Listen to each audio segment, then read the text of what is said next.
అనగనగనగా ఒక అందమైన అడవి. ఆ అందమైన అడవిలో ఒక సింహం ఉండేది. సింహం ఆ అడవికి రాజు. ఈ అడవికి నేనే రాజు. అందరూ నేను చెప్పినట్టుగా నడుచుకోవాలి.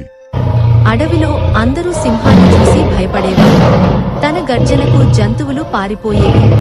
మన రాజు చాలా ధైర్యవంతుడు, ఎలాంటి పరిస్థితుల్లోనైనా స్థిరంగా ఉంటాడు. ఇదంతా బాగానే ఉంది కాని అల్లరి చేస్తూ తిరిగే ఒక చిట్టెలుక ఉండేది. చూసారా, ఈ చిట్టెలుక ఎంత అల్లరి చేస్తుందో, అందరినీ ఆట పట్టిస్తుంది. ఒకరోజు సింహం అలసిపోయి నిద్రపోతుండగా, సింహం గారు మంచి నిద్రలో ఉన్నట్టున్నారు. ఆడుకోవడానికి ఇదే మంచి సమయం. సింహం నిద్రలో ఉండగా చిట్టెలుక సింహం మీదకు ఎక్కి జారడం, దుంకడం చేసింది. అలా చాలాసేపు తను ఆడుతూనే ఉంది. అంతే, కొంతసేపటికి సింహానికి మెలకువ వచ్చింది. చిట్టెలుక, నీకు ఎంత ధైర్యం! నా మీదే నువ్వు ఆటలు ఆడుతున్నావు. మంచి నిద్ర చెడగొట్టావు. నన్ను క్షమించండి మహారాజా, నా తప్పును మన్నించండి. మళ్ళీ ఎప్పుడూ ఇలా చేయను. ఈ ఒక్కసారికి నన్ను విడిచిపెట్టండి మహారాజా. నువ్వు భయపడే దానివైతే ఇలా చేసే దానివి కాదు. నిన్ను నేను తినేస్తా. నీకు ఇదేనా శిక్ష? అంత శిక్ష వేయకండి మహారాజా. మీరు చాలా దయామీలు, గొప్ప మహారాజు, ధైర్యశాలి. నా ఈ చిన్న తప్పును మన్నించండి.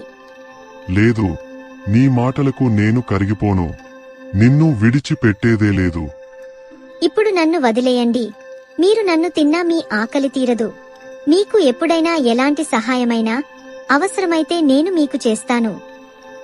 చిట్టెలుక మాటలకు సింహానికి నవ్వు వచ్చింది.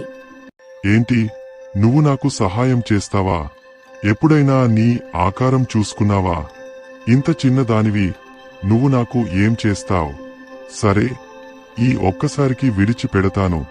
మళ్ళీ ఇలా చేశావో? లేదు మహారాజా, ఈ తప్పు మళ్ళీ జరగదు. సింహం చిట్టెలుకని వదిలేసింది. చిట్టెలుక తన ఇంటికి వెళ్లిపోయింది. ఒకరోజు అడవిలోకి ఒక వేటగాడు వచ్చాడు. వేటగాడు వలను ఏర్పాటు చేశాడు. అక్కడి నుంచి వెళ్లిపోయాడు. అప్పుడు అక్కడికి సింహం వచ్చింది. అనుకోకుండా ఆ వల తన మీద పడింది.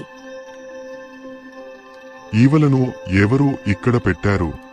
నేను ఇందులో చిక్కుకుపోయాను. ఎలా బయటపడాలి? బయటపడాలని ఆలోచిస్తుండగా అక్కడికి చిట్టెలుక వచ్చింది. సింహం వలలో చిక్కుకుంది. నేను ఎలాగైనా కాపాడాలి.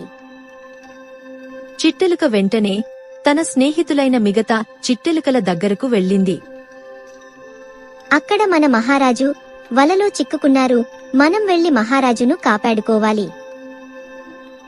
చిట్టెలుక చెప్పిన మాటలు విని మిగతా ఎలుకలు సింహమున్న చోటకి వెళ్లాయి. సింహం మీదున్న వలను వచ్చిన చిట్టెలుకలు కొరికి వేశాయి. సింహాన్ని కాపాడాయి. అక్కడి నుండి ఇంటికి వెళ్లిపోయారు.